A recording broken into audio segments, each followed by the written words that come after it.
First of all, thank you all for coming. I know some of you have travelled quite a distance to be here, and it means a lot. And I'm sure Mum would have really loved seeing all of your faces. So thank you. My name's Renee Cassels. Lorraine is my mum. For those who don't know, Lorraine died suddenly on the 8th of November this year from emphysema. And a lot of us didn't know that was happening. She kept that to herself, and that was up to her.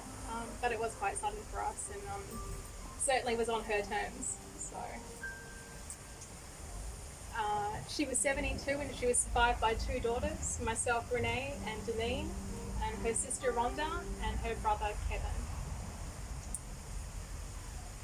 Her mother and father were Muriel Jean Barnes, Nee Baskerville, and Keith Wilson Barnes. She was cremated on the 18th of November as per her wishes, and Deneen will keep her here at the house, and she'll stay with Deneen. In this memorial, we'd like to remember Lorraine and take the opportunity to share a bit about her life in the sort of four major chapters of her life, and learn a bit more about her because many of you met her at different stages. Her early years were written about by her sister Rhonda, and I'll be speaking for Rhonda and reading that out for her. Her marriage and starting a family by her ex-husband Jerry Cassels, my father and Deneen's father. I'll talk about raising two children as a single mother, and Deneen will tell you about her later years. Before we begin, I'd like to acknowledge the people who made an impact on Mum's life, and although I can't name every person, she had a few cherished and often lifelong friends that she would have wanted to thank for their love and support. A few of these people have passed. Me and Christy. Anna Barry Kimber. Noella Brandon. Jean, Robin, Lynn Mano, Jean and Derek Darley, Gail and Jenny, Lorraine and Terry. She enjoyed keeping up with her extended family here and abroad and loved them all dearly. Her beloved niece Donna, her cousins and second cousins in Africa and Canada, Auntie Betty, Faye and John Coleman, Wendy and John, the whole Baskerville clan, the whole Barnes clan. We're a big, big family. Looking back on thousands of photos recently, there was a few things that were true of Lorraine. She was very beautiful. Her hair was always done. Always done. She worked hard for what she wanted. She lived a full life. She loved her children, and she tried to be good and happy. She loved her father deeply and was devastated when he died far too early. She was devoted to her mother, and although they fought like cats and dogs, they needed and relied on each other until the day Jane's grandma died. Her firstborn son, Dion Jeremy, died due to the negligence of doctors in 1979, and she wished she could have known him and the man he would have grown into. She loved one man in her life and never met anyone else who measured up to how she felt about Jerry, even though they were ill-fated from the start. I believe our best and worst qualities are always two sides of the same coin. Most of us have memories of a Lorraine we wanted to strangle sometimes, and it would be fair to say this of her. She was determined, but she was bloody stubborn. She was strong, and she'd never back down from an argument. She was sure of her own mind, but rarely accepted the points of view of others. She was beautiful, but never truly had self-confidence. She loved others and wanted friends and people around, and kind of ended up alone because life's hard and bitter sometimes, but she had her daughter and family and the people around that saw her. Just to cover off her early years, this was written by Rhonda, and Rhonda's asked me to read this out for her. And if you'd like to add anything, please. Lorraine was born Lorraine Jean, second child to Keith and Muriel, better known as Jean Barnes, or Grandma, in Luancha, Zambia, Africa, on the 7th of February 1949. She had a happy child growing up with her brother Kevin, younger sister Rhonda, an extended family, Uncle Gordon, Auntie Jean, and 4 cousins, Wendy, John, Shane and Barry Coleman, Uncle Ben, Auntie Betty, Grandpop and Grandma Barnes. She had fond memories of the many holidays to Africa, especially Kruger National Park, Karibi Dam, where her dad taught her, Kevin and Rhonda, to fish while taking turns going out with him in his boat. Margate down in South Africa, and weekends spent at Makoma Dam skiing and playing with friends while her dad raced speedboats and with his mates. She was a brownie, and with Rhonda would march proudly every Anzac Day, as did her dad. She knew from a young age that she wanted to be a hairdresser, and she and Rhonda would often sit in the tree in the front of their yard, and she would set her doll's hair in pin curls with bobby pins. With unsettling times in Africa, her family left Durban 60 years ago in December 1961, and on a small Dutch ship, returning to Australia after 15 years in Luanshya. They stayed with her dad's eldest sister Marg and family in Rosewood for months before moving and settling in Bundamba, Ipswich. Later that year, which became home. She went to Bremer State High School until she was 14 and a half, where she was offered her first job at Maskey's hairdressing salon, working under Anne Kimber in Ipswich. And Anne was who I mentioned earlier as a lifelong friend who lives in the Blue Mountains in Sydney. Her mum wasn't keen on her not finishing junior, grade 10, but the headmaster said if she's been offered a job, let her go. It's all she's ever wanted to do. After about 3 years, she was transferred to Sawyer's Beauty Salon, where she finished her 5-year apprenticeship before her mum and dad bought her the salon she'd always wanted, Lorraine's Beauty Salon in Bundamba.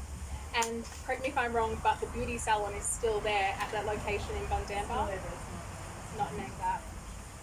She worked and trained Rhonda for 3 years before she got the travel bug and started travelling the world. She was a very talented hairdresser and worked with 2 of UK's world champion hairdressers, Jean and Derek Darley, in Durban for quite some time. She came home and briefly worked and saved hard, only to set off for the UK and Europe in 1974 to continue fulfilling her dreams. She was a very strong and determined person and wouldn't be easily overruled by others, which often caused upset and broken friendships. But she had a soft side too, where she would go out of her way to do anything for anyone. Thank you for writing that. Her brother Kevin also sent his apologies today, and he wasn't able to be here with us, but he's spoken to the family, and we're thinking of him now. Next, her ex-husband Jerry, my dad, Danine's dad, would like to say a little bit about their marriage and her and how they started a family. Yes, that's me now. That's you. It's a bit scary. You must excuse me, I'm a very emotional person. That's the way I am. I'd like to thank everybody, even the ones behind me, for coming today. It's a pretty special day. And I'd like to also thank the ones that are not here today, that can't be here for one reason or another. I've written down over the last couple of days what I remember, which isn't much. Firstly, I first met Lorraine on a train in Italy in 1975. While I was travelling from Milan to Verona, where I lived and worked as an analog computer technician. Yeah, we had analog computers. It was used in the printing industry. Lorraine at the time was working as a numbers girl for a professional gambler by keeping tally of the roulette wheel numbers to be deciphered later on. We moved in together. God, hang on, I got a leaky nose. We moved in together in my flat in Strada Vecchia, which was the oldest street in Verona, until it all became too hard and she left. We used to fight like cat and dog, by the way. But as it turned out, she ended up meeting a lady in a hairdressing salon. And the lady said, "What are you doing?" She said, "Well, I've just left this idiot down the road and I don't know where to go." And she said, "Well, why don't you come and live with me as my companion, my lady companion," because she was married to Mondadori, Arnaldo Mondadori, who owned one of the biggest printing factories in the world, probably. And she went and she worked for her, well, not worked, but became her companion. And where did I got to? Oh, but the crazy thing was I also worked in the basement of Mondadori's factory. Just one of these weird things. And I used to travel all over northern Italy fixing computers for Mondadori and companies like him. And he invited me over for a beer one night, and I went over there for a beer, and I'm drinking the beer, and we should walk in, but Lorraine, I said, what are you doing here? So we sort of got back together. She never lived with me again after that, but we visited, and we had some good times. And after Lorraine should return to Australia, we kept in touch, and I asked her to marry me. And that's how I came to Australia in '76. And we were married on the day of a total eclipse. So we decided the best thing to do was to take the photographs prior to the ceremony. So what is that park? Cascade. Cascade Gardens. I never remember. We got the pictures taken in Cascade Gardens, and I don't know whether it's still there. There was a fountain with a waterfall, and he was just about to take the first pic when it all went off. The fountain stopped, the waterfall stopped, so all we had as a backdrop was wet rocks. And maybe that was a warning. That was a sign. Like, I should have walked away. Just the wet rocks. Maybe a sign of things to come. We wasted no time in buying our first house in Mollendiner. Call it Ashmore. It's a bit better. And here's a crazy thing. Nobody believes this, but this is true, and I remember it. We got the loan partly from the Commonwealth Bank and partly from the government. But one of the stipulations was that Lorraine was not allowed to fall pregnant within the first 3 years of the loan. Wow. It's true. Yes, we could do things like that. So she didn't. In 1979, we unfortunately lost little Dion.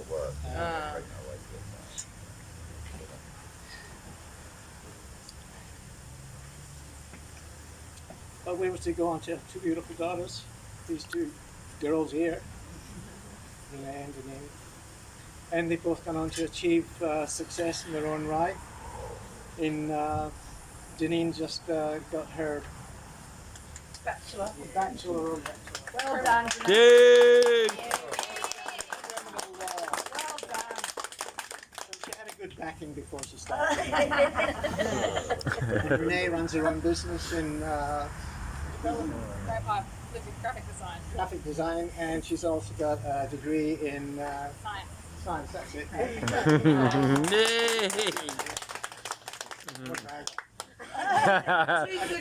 Two intelligent daughters, yeah. But after a few years of living in our first home, Lorraine decided that we should build a house in Alabama. The next house. And we moved up to Castle Hill Drive, back in the Rang there. And we worked up here in Navies, building brick walls and painting the house. It was only at lock-up stage. And unfortunately, the good times were not to last, as we both wanted different things out of life, and we parted company. Lorraine was a very strong lady in every way, and would never back down from a fight. I didn't write this, but truly, before I left, I came within an ace of to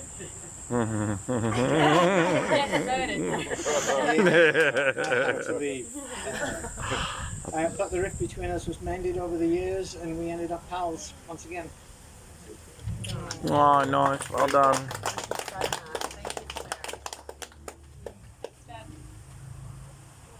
People had their ex-husband turn up with their No, funeral. it's It's a testament to, you know, the friendship goes yeah. Took her a long time to get over it, but I think Danine's 21st, he was here, and I think the milestones, they got together and worked it out, and in the end she just realised that, so my bit, as you can imagine, Dean and I have been a little bit busy, and so we're meant to prepare bits and pieces of her life, but we're probably just going to wing most of this. But I was going to speak about raising two children as a single mum, and I'm sure some of you guys have done that, and it's bloody hard. And God, when she was a single mum, it wasn't that normal. Like, I didn't have peers at school with no dads around. It was quite unusual, and Mum was going in alone, and she never really gave up, though. It was just, well, I've got things to do. I've got money to make and a house to build and kids to raise, so suck it up and get on with it. As you can see, this home here, we've been here 32 years.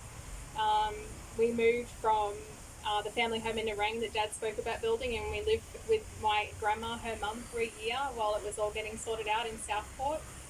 And we moved in here when I was 8 and Janine was 6, and this was our home until, well, still now, Janine still lives here, and we went to school in Rabina High and Rabina Primary. We spent our childhood building these gardens. It was, what are we doing today? What logs are we carrying? What rocks are we carrying? Can I mix with cement? 6 weeks of Christmas and we were grounded. Yeah, somehow we got grounded every year. And there was a project in the garden. Make me a cup of tea. Make me a cup of tea. That was, I think if we counted up thousands of cups of tea we've made, it probably You started putting soap in the kettle. Some of us did. Make me a cup of tea. When a ball Where's bubble, my right? cigarette? Where's my ashtray? Look, we had an unusual upbringing, but I think that the one thing, I've told this to many people over the years, is the lesson that Mum taught me, especially, but I'm sure Janine, is that women can do anything. And what a gift from Mother to pass on to her daughters in a world like this. It isn't always easy. It doesn't get handed to you on a silver platter. So I think that as her daughters, I have an unshakable belief that women can do anything. And sometimes you did have to scream and fight for it. Yeah. And other people took her as being, not the nicest person for that, but Yeah. no, that sometimes you have to do what you got to do. Yeah, we're all just trying to survive. So I think funny memories of Mum, I'm not sure, some of you will have known she loved rock and roll dancing when we were teenagers. We met Garrett there. When we were teenagers, she was thinking, what am I going to do with these girls? I don't want them on the streets. And so we went and started rock and roll dancing, and it was the best thing she could have done for us because we had a social life and it was inexpensive. She had a pension, she had several jobs. I'll tell you about those in a minute. But we went dancing on Wednesday nights and we met friends, and it was something for us to do with our mum, other than garden. And she loved it. She spent years doing it. She made many friends there and had many admirers and people lining up to dance with her, and she was really fabulous at it, and she loved making all our costumes and things, so that was a really important part of our childhood. What else was I going to say? Oh, getting ready. Getting out to go somewhere. Lorraine Cassels gets into her beauty room, which she has a dedicated room in this house for, surrounded by mirrors, and it was hours. And they could start the night before with the rollers in the hair, the face cream. She'd wake up in the morning. The nails. I don't need to show her hands, but how many of you have seen Mum in a black nightie with her hair in rollers, her boobs hanging down? When she wasn't going out, that was Mum. Yeah.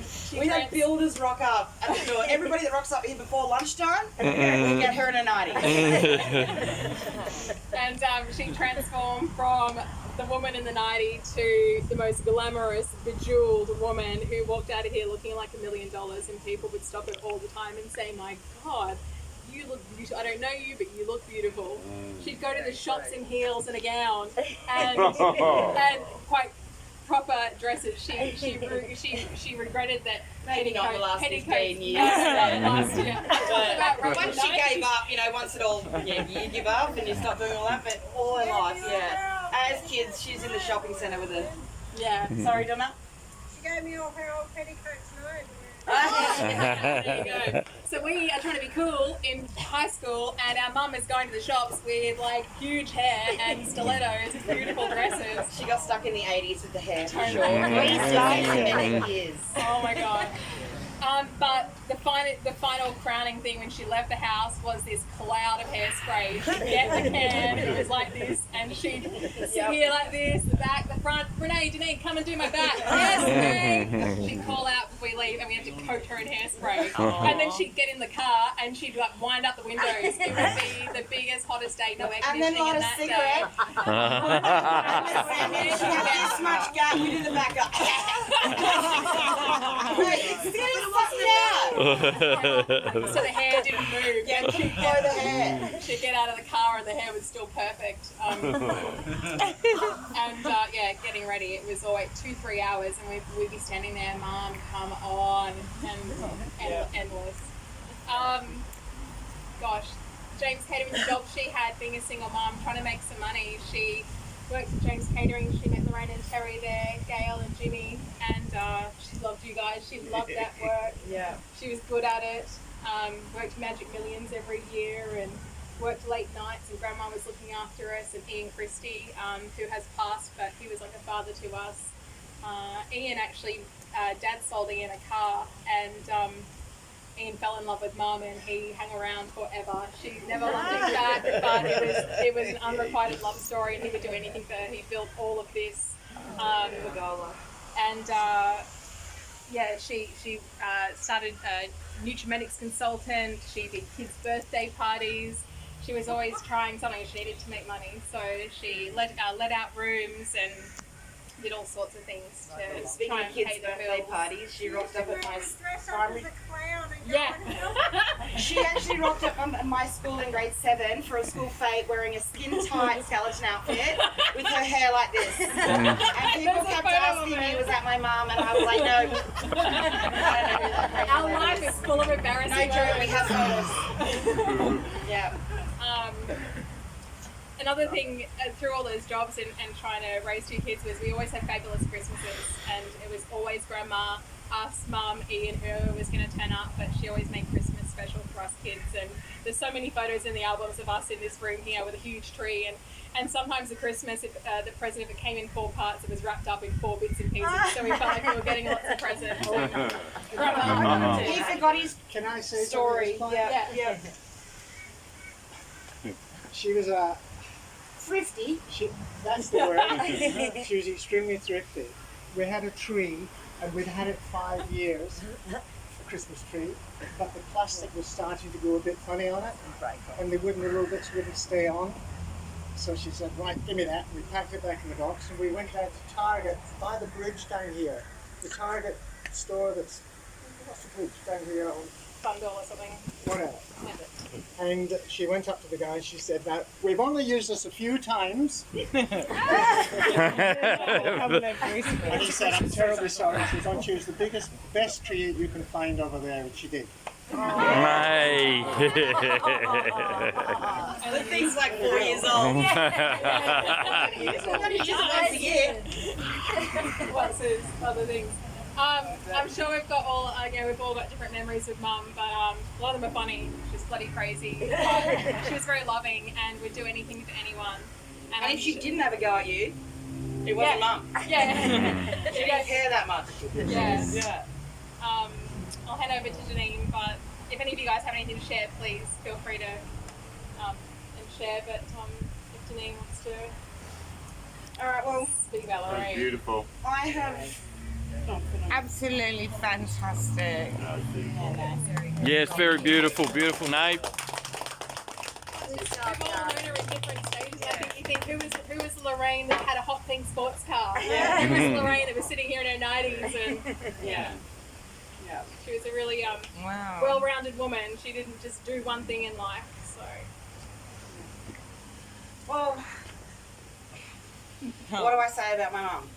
And that hasn't, already been said apart from her older years, which most of us here have known Mum in her older years, apart from a couple of apart from family, should I say. So I started to write a few things, but I've been so busy trying to get this place clean, which I'm to make a special thank you to Cindy yeah, thank you. and Dave Thank you.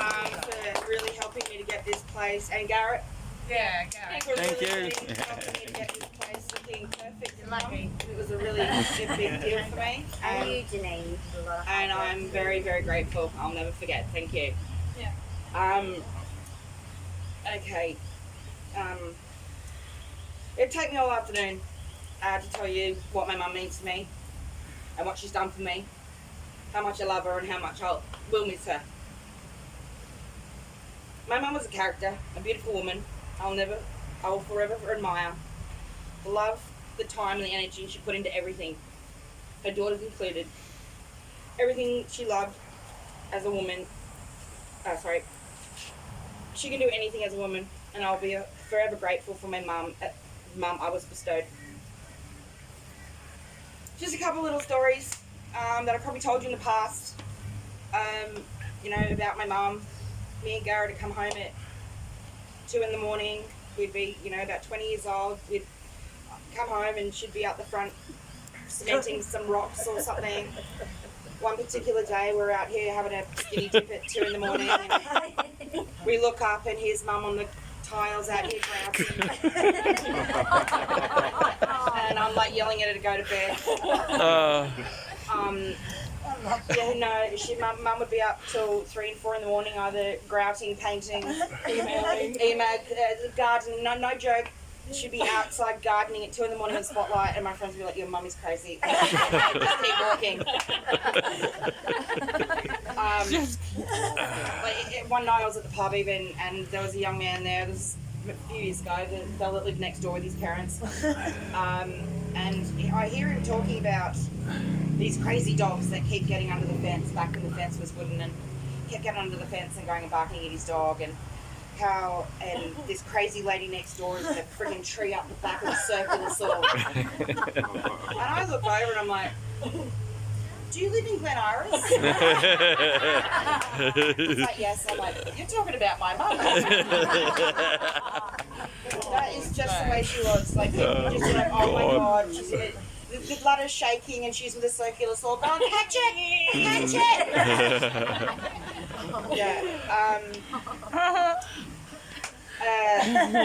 One day, she was walking around and my mum's saying as a kid was, "Get up, give it a rub." If we ever hurt ourselves, "Get up, give it a rub." There's no, darling.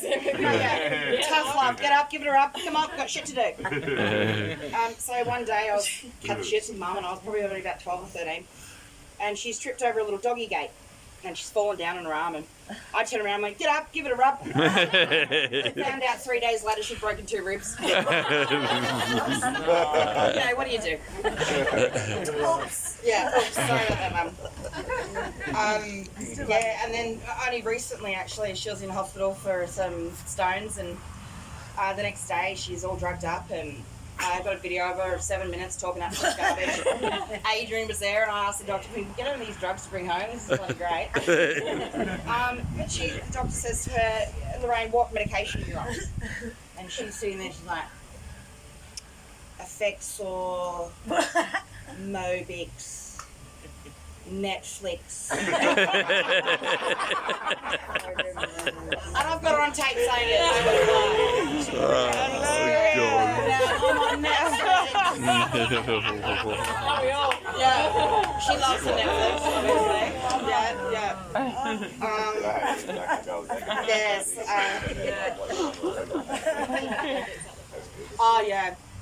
One day, so when Mum's renovating, getting all this done, and new roof up here, and building a beautiful little gazebo that she said, "I want to be here. This is where I want to be." That's why we're all sitting outside in the heat. This is where Mum wanted to be, and I was told. So that's where she is. Anyway, so while she's out front, they're actually concreting the front driveway. Mum's sitting there as she does, overlooking everything, making sure everything's been done. "Well, what's that? That's 5 inches out. What the fuck? That's not painted properly." I even went round with a when they what do you call it when they do the sides of the house? Render it. And I went around because the render hadn't been done properly, and I put the big bloody crosses where it wasn't done properly. Mum's like, "Yep, do that." So she's sitting out the front on one of these chairs, and in her bike pants with no underpants. She got lazy. She'd be over in the she'd be in the garden. You see right through her pants every day. Come on. We've all seen it. We've all seen it. Boys across the road, resting out, we've all seen it. And half the time, Mum's bum's eating her shorts. That was the Renee joke when we were like 12. Renee's like, oh my god, Janine, look at that. Mom's eating your shorts. I literally was rolling around the backyard. Anyway, so we're sitting out the front, and they're concreting, and Mum's sitting there, you know, as I do, Amber, in the chair, legs open, with my pants on. You know how I sit in a chair, like. Anyway, she's down there, all the concreters are running around. There's about 6 young boys, and I walk out, and I'm like, Mum. Mum. Yeah. Your fluff's on. She goes, oh my god, I've never seen one run faster in my life. Her whole front of her pants was split open, her whole mouth was hanging out. I follow her in there going, oh, Mum, what the hell? She's like, I've been sitting out there for an hour. The boys were loving it. Oh, for the boys, Lorraine. One of the men actually said to her, I'm letting you on the gate for free. And I'm not joking, you didn't say quite like that, but that was the Continuation. Yeah. Oh my god. So that's about it. There's lots and lots of stories. Mum's either abused you or loved you or done both. That's what she usually does. Yeah. Made me climb a tree and cut a branch down. Or is taking money to the friggin' exchange to buy dough. No, the dong, Vietnamese dong. Exchanging money behind my back, getting dong because she thinks she's going to be a bloody millionaire. Some wank job told her that would be. Global business is going to crash. You've got to put all your money in Vietnamese dong and go buy it because dollars will be worth nothing soon. She's on the computer until 5 a.m. looking at emails, getting on Facebook. Send her an email. She printed out and put it aside. And read on her face. I went into her computer the other day. There's a folder of everything I've ever put on Facebook where she's printed it out. She's taken saved the copy. She just stalked us everything. You would usually call her a hoarder, but it's like filing hoarding. Digital hoarding and Organised hoarding. So yeah, that's apart from that, that's just a few little stories I remember that really made me laugh. And yeah. Everybody knows, like everybody here, all of my friends and family. You've all guys, Renee said, all got your own little anecdotes and stories about Mum and, you know, getting pooed on by the dog and, you know, getting abused for shaving your hair and being a wart that grew on her. Thank you. You know, yeah, it's just yeah. Well, I've cut down many trees, but your mum was the first one to teach me you could use a circular saw right up until the tree branch broke off and broke 3 of my ribs and put me in hospital. Hey, I caught him and the saw. Yep. Lucky, and I was the hero. Yep. Alright, so yeah, I just want to thank everybody for coming. And yeah, Mum loved you all, honestly. She didn't have a bad word to say about anybody. Except toddler over there. Which is my toddler friend, is one of my best buds in the world. Been around 15 years. Mum loved her anyway. As she does. She called Garrett a wart that grew on her. And he's been around since we were 19. So even if she says things like that is in a loving way. Yeah, very endearing. One of the nicest things she's ever said to me. One of the things ever nice. No. So, yeah. It was beautiful. That's me. She meant it. Yay! That was amazing. I've made a little slideshow of all of her photos. I've put it on YouTube. If anyone wants to access it, get in touch with Janine or I. We'll be happy to share it. I've sent it to you, Auntie Rhonda. I've sent it to Uncle Kevin and Donna. But if anyone wants to see it, it's on YouTube. We'll send you the link. But yeah, just a collection of things that meant something to her. Her children, her dogs, her family, her cousins, her mum and dad, her wedding, her little pink sports car, the houses she built, the gardens she built. Yeah, I had a short one prepared, but I think it might be a bit difficult to see. This is just a short. Yeah.